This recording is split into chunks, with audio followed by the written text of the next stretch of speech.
नमस्कार दोस्तों, बिहार पुलिस सिपाही ड्राइवर भर्ती 2025 का अब इंतज़ार ख़त्म होने वाला है। हाँ, आप सही सुन रहे हैं कि बिहार पुलिस सिपाही ड्राइवर भर्ती 2025 का इंतज़ार अब ख़त्म हो गया। अगर आप भी 10वीं पास है और आपके पास वैध ड्राइविंग लाइसेंस है, अगर आप भी 10वीं पास हैं और आपके पास वैध ड्राइविंग लाइसेंस है, तो आपके लिए यह बहुत बड़ी खुशखबरी निकल के आ चुकी है। आज के इस वीडियो में आपको बताएंगे कि बहुत बड़ी खुशखबरी निकल के आ चुकी है। जो बिहार पुलिस सिपाही भर्ती का जो आप लोग इंतज़ार कर रहे थे, उसका इंतज़ार अब ख़त्म हुआ। तो चलिए जानते हैं इस भर्ती की पूरी जानकारी, पूरी फुल डिटेल हम लोग जानेंगे कि इसका सिलेक्शन प्रोसेस क्या है, इसका हाइट, वेट एंड इसका पूरा फुल डिटेल आज के सेशन में हम लोग जानेंगे। तो चलिए वीडियो करते हैं स्टार्ट। तो सबसे पहले पद का नाम है, क्या है, बिहार पुलिस सिपाही ड्राइवर। बिहार पुलिस सिपाही ड्राइवर पद का नाम क्या है दोस्त? बिहार पुलिस सिपाही ड्राइवर। यहाँ पे आप लोग देख सकते हैं कि बिहार पुलिस सिपाही ड्राइवर। इसकी योग्यता क्या है? तो उम्मीदवारों को 10वीं पास होना बहुत ही अधिक ज़रूरी है। कम से कम 10वीं पास होना ज़रूरी है। साथ ही में वैध LMV या HMV ड्राइविंग लाइसेंस भी होना अनिवार्य है। इसको मैं आपको अप्लाई करने के लिए आपके पास ड्राइविंग लाइसेंस होना बहुत ही अनिवार्य है। इसकी उम्र सीमा समानता वर्ग के लिए, इसकी उम्र सीमा जो है वो समानता वर्ग के लिए 18 से 25 वर्ग है। 18 से 25 वर्ष है इसकी उम्र सीमा, समानता वर्ग के लिए 18 से 25 वर्ष है। OBC को इसमें 3 साल की छूट मिलती है और SC ST के 5 साल की छूट मिलती है। ऐसे तो 18 से 25 वर्ष के लिए आयु सीमा रखा गया है, बट यहाँ पे जो OBC कैटेगरी का जो लोग होते हैं उनके लिए 3 साल की छूट दी गई है और SC ST के जो लोग होते हैं उनके लिए 5 साल की छूट है। अब इसकी चयन की प्रक्रिया में कुल 4 स्टेप होते हैं। कितने स्टेप होंगे इस पर? 4 स्टेप होंगे। पहला तो आपको लिखित परीक्षा होगा, फिर उसमें ड्राइविंग टेस्ट होगा, फिर इसको डॉक्यूमेंट वेरिफिकेशन, उसके बाद मेडिकल टेस्ट होगा। इसमें कुल 4 स्टेप में इसका चयन किया जाएगा। पहला क्या है? लिखित परीक्षा, दूसरा ड्राइविंग टेस्ट, तीसरा डॉक्यूमेंट वेरिफिकेशन, फिर मेडिकल। पहले आपको लिखित परीक्षा देना होगा। अगर लिखित परीक्षा में आप निकल जाते हैं तो आपका ड्राइविंग टेस्ट होगा। तो ड्राइविंग टेस्ट होने के बाद आपको डॉक्यूमेंट वेरिफिकेशन होगा। डॉक्यूमेंट वेरिफिकेशन होने के बाद जब मेरिट लगता है आपका, तब फिर होगा मेडिकल टेस्ट। अब यहाँ पे इसकी सैलरी की बात करते हैं तो इसकी सैलरी कितना होगा? 21,000 से 69,100। 21,000 से 69,100 रुपये लेवल पे मैक्सिमम दी जाएगी आपको।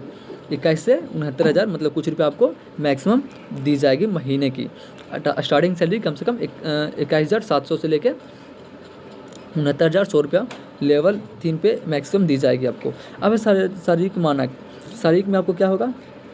PST टेस्ट होगा आपको, जो है उम्मीदवारों के लिए, मेल कैंडिडेट के लिए यहाँ पे मेल कैंडिडेट के लिए वर्ग यहाँ पे देखिए ऊंचाई और सीना क्या है। तो समानता पिछड़ा वर्ग, समानता जो पिछड़ा वर्ग होता है उसको 1.65 सेंटीमीटर होना चाहिए कम से कम। उसकी जो चेस्ट होती है, जो चेस्ट होती है 81 सेंटीमीटर, इसको फुलाकर 86 सेंटीमीटर किया जा करना पड़ेगा वहाँ पे। लंबाई कितना होनी चाहिए? 1.65। सामान्यतः पिछड़ा वर्ग के लिए हम बता रहे हैं, जो पिछड़ा वर्ग है उनके लिए 165 सेंटीमीटर लंबाई होनी चाहिए। उसका सीना है वो कम से कम 81 सेंटीमीटर होना चाहिए और फुला के फिर 86 कर देना चाहिए, तभी आपका सिलेक्शन होगा वहाँ पे। अब यहाँ पे है अनुसूचित जाति जो है उनके लिए 160 सेंटीमीटर, कितना होगा? 160 सेंटीमीटर लंबाई, कितना उनका? 160। अनुसूचित और जनजाति के लिए 160 सेंटीमीटर उसका लंबाई होना चाहिए और उसको जो सीना है 69 सेंटीमीटर होना चाहिए, लगभग 69 सेंटीमीटर, बट फुला के 84 सेंटीमीटर कम से कम होना चाहिए, तब आपको वहाँ पे सिलेक्शन आगे की कुछ अधिक वहाँ पे करवाया जाएगा। कम से कम 69 सेंटीमीटर और 5 सेंटीमीटर फुला फुला के 84 सेंटीमीटर। सीने में कम से कम 5 सेंटीमीटर के फुलाव अनिवार्य है। जैसे कि आपको हम बता रहे थे कि ये बोले भी थे कि 5 सेंटीमीटर कम से कम आपको फुलाना अनिवार्य है। 5 सेमी फुलाना बहुत ही अनिवार्य है आपको। अब यहाँ पे कि अगला प्रोसेस है महिला उम्मीदवारों के लिए। ये तो अब हम लोग देखें पुरुष के लिए। अब महिला के लिए कैटेगरी ऊंचाई कम से कम 155 सेंटीमीटर, कितना? 155 कम से कम होना चाहिए महिला कैंडिडेट के लिए। अब यहाँ पे है महिलाओं उम्मीदवारों के लिए सीना का माप लागू नहीं होता है। जो महिला उम्मीदवार होती है उसमें ड्राइविंग में जो महिला उम्मीदवार होती है उसका सीना के माप नहीं किया जाता वहाँ पे। अब है शारीरिक साक्षरता परीक्षा PT, फिजिकल टेस्ट होता है, उसमें पुरुष उम्मीदवारों के लिए रनिंग। यहाँ पर देख सकते हैं कि पुरुष जो उम्मीदवार होता है उसका रनिंग 101.6 किलोमीटर 6 मिनट में पूर्ण करना पड़ता है। कितना? 101.6 किलोमीटर जो होता है वो 6 मिनट में पूर्ण करना होता है। बट यहाँ पे यदि आप 6 मिनट में अधिक समय लेते हैं तो आपका योग्य घोषित कर दिया जाएगा। अब यहाँ पे है कि महिला उम्मीदवारों के लिए, महिला उम्मीदवार जो है वो 1 किलोमीटर उनको 5 मिनट में करना पड़ेगा। 1 किलोमीटर 5 मिनट में दौड़ना पड़ेगा, तब महिला कैंडिडेट जो है वहाँ पे सफल हो पाएंगे। अब अगली प्रश्न है इसका वजन। इसकी जो वजन है, वजन अभी तक बिहार में ड्राइविंग बिहार पुलिस ड्राइवर का भर्ती अब तक निकला है, उसमें कभी वजन को लेकर कोई अनिवार्य मानदंड नहीं किया गया, मतलब अभी तक कोई नहीं लिया, मतलब अति निष्कर्ष यहाँ पे ले ही नहीं गया है कि बिहार पुलिस ड्राइवर का जो भर्ती आएगी उसमें वजन का भी, मतलब वेट का भी कोई अति होगा नहीं होगा।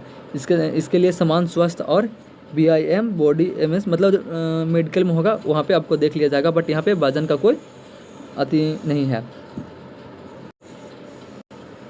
अब यहाँ पे है कि फाइनल PET PST जानकारी भर्ती के लिए आपको नोटिफिकेशन, ऑफिशियल नोटिफिकेशन पे जाना पड़ेगा।